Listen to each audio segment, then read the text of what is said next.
única mesmo. Esses jogos de improviso, eles são universais? Ou eles foram criados para o programa? Como é que funciona? Eles são universo, tipo historinha que não tem ninguém é dono, sabe assim?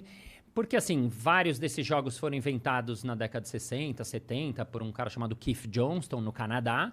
Ele inventou isso para quê? Para trabalhar os atores, ele sentia que precisava trabalhar a espontaneidade dos atores. Então ele começou a fazer alguns jogos, alguns exercícios, inventou alguns, e ele teve a ideia de apresentar isso fora da sala de aula, era uma universidade.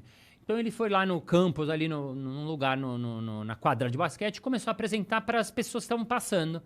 Ele começou a ver que as pessoas gostavam muito, porque não estava pronto. Quando dava errado, era muito legal. Quando dava certo, também era muito legal.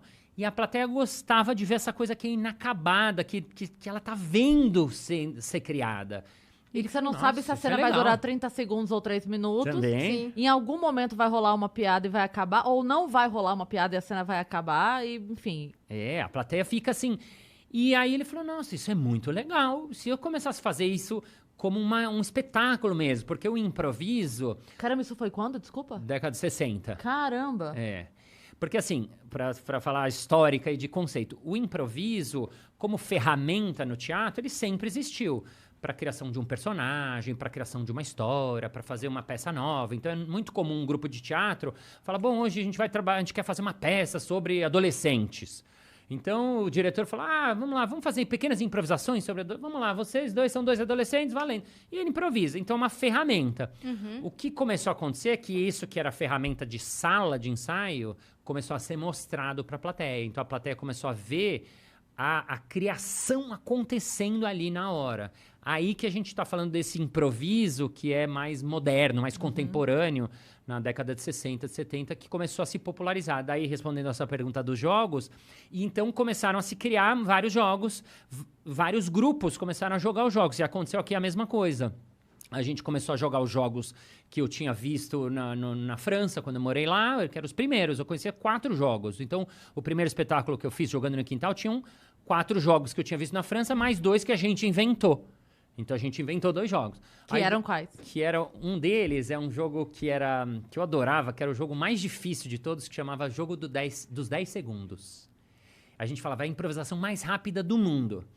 Que era o quê? Tá lá o jogador, né, o improvisador, que era um palhaço à época também, porque o Jogando no Quintal era uma mistura de palhaço e improviso, então tá o palhaço sozinho ali e a gente pede um tema para a plateia. Então a plateia dá um tema. O tema é coelho, o tema é noite no parque, o tema é Paranapiacaba.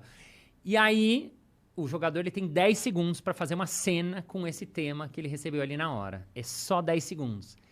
Então é muito vertiginoso, é muito pouco tempo. Meu Deus do céu! Até a gente, fazendo muitos anos, sempre a gente ficava nervoso claro. Nesse. E é isso. E aí você tem que se virar em 10 segundos. E muitas vezes é legal, mas muitas vezes também não é legal. Sim. E o outro jogo? E o outro que a gente inventou, por exemplo, variações de jogos. Eu conheci um jogo de rimas que eu tinha visto na gringa também. E tem um clássico que é um estilo que é o conto de fadas. Então, quando na época eu dirigia lá o improviso com os barbichas, eu falei, se a gente juntasse e fizesse um conto de fadas rimado, que a gente tem que contar uma história inteira de conto de fadas rimada.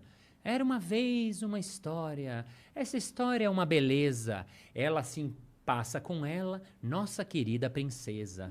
E aí, Tudo no improviso. Tudo no improviso. Um continuava a história do outro. Isso. E aí, eles gostaram da ideia, mas assim, a gente não sabia se funcionava.